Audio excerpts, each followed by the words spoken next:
Before we jump into the Chiefs Report by Chat Sports today, join the Noti gang. Got a bunch of new subscribers last week during the NFL Draft, almost 500 to be exact. Appreciate you guys for joining the channel, 100% free.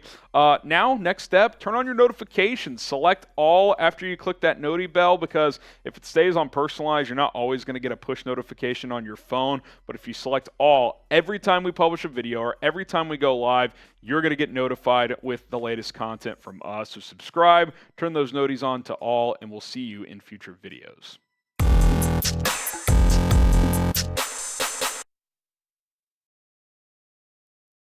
I'm Harrison Graham. You're watching the Chiefs Report. Mel Kiper Jr. has released his NFL draft grades for all 32 teams, including the Chiefs, and he gave Kansas City a B grade. So we will kind of break down what he had for KC this year. You look back at what the Chiefs did in the draft. They had 10 picks going in, ended up taking 7 players. Never made sense for them to pick 10 times, so they traded up a few times to get a player they wanted. Didn't trade in the first round. They stayed at 31 and took Felix Anudike-Uzomah, local kid, edge out of Kansas State. Traded up the next 3 picks, Rashee Rice, SMU wide receiver in the second round, Wanya Morris, the Oklahoma offensive tackle, and then Virginia Tech safety, I think future special teams ace Chamarri Conner there in the 4th round. They also landed B.J. Thompson, the Baylor transfer at Stephen F. Austin there in round 5. Texas defensive tackle Keondre Coburn in round 6. Love that pick. Great value there. And then Nick Jones, the cornerback out of Ball State.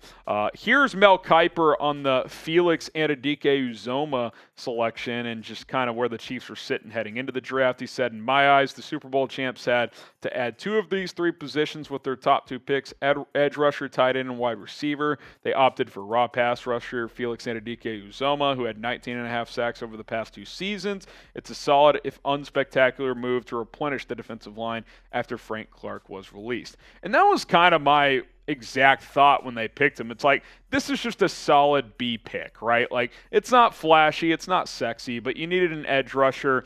It so happens to be that he offers some local flair as well. He's been good the past couple years, and he's still learning how to be a pure edge rusher, so he certainly has room to improve the Kansas State product. He was actually a little bit better in 2021. Certainly was still good this past year as well with 8.5 sacks, but he's got a high motor. I think Steve Spagnuolo will enjoy coaching him, and I think he's a guy that early on you can bring in sub packages, right? You know, I don't think he's going to start necessarily from day number 1. I think George Karlaftis, Charles Omenihu will start off the edge, but Karlaftis last year is a good example of kind of easing his way in. He was the guy who rotated in, and then by the end of the season, he was a firm starter, and his production really went up. So I think that could be the case for Anudike-Uzomah on this team as well. Do you guys like the pick of Felix Anudike-Uzomah? Type Y for yes, type in for no. Let me know what you guys think in the comments, and if you did, well, it's a good day for you because we have Felix Anudike-Uzomah jerseys available at chatsports.com/Felix. That link is in the chat, in the comments description of this video. If you want to represent the Chiefs' first-round pick, maybe you're a Kansas State fan as well, want to represent him for KC, go ahead and get his jersey, chatsports.com/Felix. Link is in the comments and in the description. Here's Mel Kiper Jr. on Rashee Rice, the Chiefs' second-round pick. He says the Chiefs added a fun wideout on day 2, taking Rashee Rice with the 55th pick. 6'1" deep threat with Juju Smith-Schuster signing in New England. The Chiefs can increase the snaps for Sky Moore and Kadarius Toney while rotating in Rice to try and replay Juju Smith-Schuster. And listen, if he can replicate some of the production he had in college in the NFL, then the Chiefs are going to be in good shape because he was one of the nation's best receivers last year and really over the past 2 years with 96 catches, almost 1,400 yards, and 10 touchdowns. Report came out after the pick was made that Patrick Mahomes worked out with Rashee Rice some in the offseason because Mahomes is based in Dallas in the offseason, SMU in Dallas. Apparently, Patrick Mahomes told Brett Veach he'd like for the Chiefs to draft Rashee Rice, so he wanted Rice, he got Rice. That's kind of how it goes sometimes when you have the $500 million quarterback. Now, it's no guarantee, of course, that you're going to get said player, but I think it is notable that Mahomes likes him, feels like he's already built up a little bit of rapport and chemistry with the SMU product, and now it's up to Rice and this offensive staff and Mahomes to maximize his potential. He's just a rookie, so it'll take him some time, learn the playbook, all that stuff, but I like the pick. I think he's got big upside. Better pick, which one do you guys like more? more? Is it FAU for Felix Anudike-Uzomah, or is it RR for Rashee Rice? Offense, defense, what are you guys feeling, FAU or RR? Now, Mel Kiper wasn't as high on the Chiefs' third-round pick, as he says I wasn't high on offensive lineman Wanya Morris, but he has a chance to challenge Lucas Niang for the right tackle spot. Morris was a little too inconsistent on tape. He's my number 13 tackle. Keondre Coburn, he added, a 332-pound space-eating defensive tackle, is my favorite of the Chiefs' day 3 choices. I also love the value of that pick as well. And I think, with Morris, you bring him in for competition at right tackle. That's something we talked about before the draft. I like Lucas Niang in 2021 before his injured pec.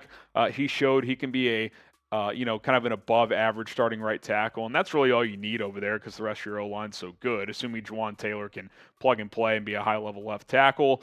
Wanya Morris, though, offers competition, offers depth, and I think it is a bit of a boom-bust pick. Like, if he hits, he's probably got more potential than Lucas Niang because his athletic profile is better. Niang's more of kind of a mauler.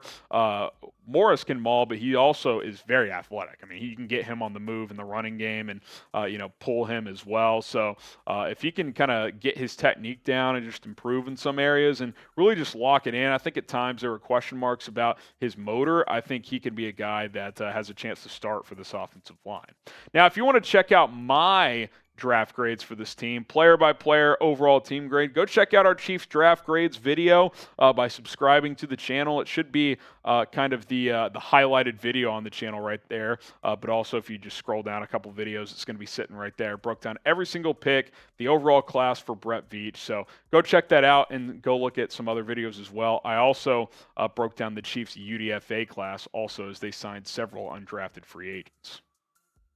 So Mel Kiper kind of wraps it up with this. He says, if Rice comes in as a rookie and climbs the depth chart, this class could be tremendous. For now, because it's so thin and because there were a couple of reaches, I'll put it in the middle tier of teams. And yeah, they certainly took a couple gambles, right? Like trading up to get Morris, it's a slight gamble there. He probably could have been a round 4 guy, but they're going boom bust there. BJ Thompson is definitely a project, the edge out of Stephen F., but he's got big upside. Rashee Rice, traded up for him. I think mentioning Rice, if he does hit, I think that's a great point. You really only need 2 or 3 players in this class to hit for this to be a successful draft. Brett Veach has this roster in a really good place. That's why I knew they were not going to draft 10 players. They were going to move around and identify a few players that they really want, pick them, and I don't want to use the word hope because they put a lot of work into this, but hope those guys work out, if you will, because if they do, that's really all this team needs right now, as they are very much in a Super Bowl window. So if Rice, Anudike-Uzomah, and one other player hits in this draft, maybe it's Morris, maybe it's Keondre Coburn, maybe BJ Thompson turns into something. If that happens, then this draft class is going to be just fine. Grade the Chiefs 2023 draft, A, B, C, D, or F. Mel Kiper gave it a B grade. I think that's right where I was as well. B overall with the potential to move up.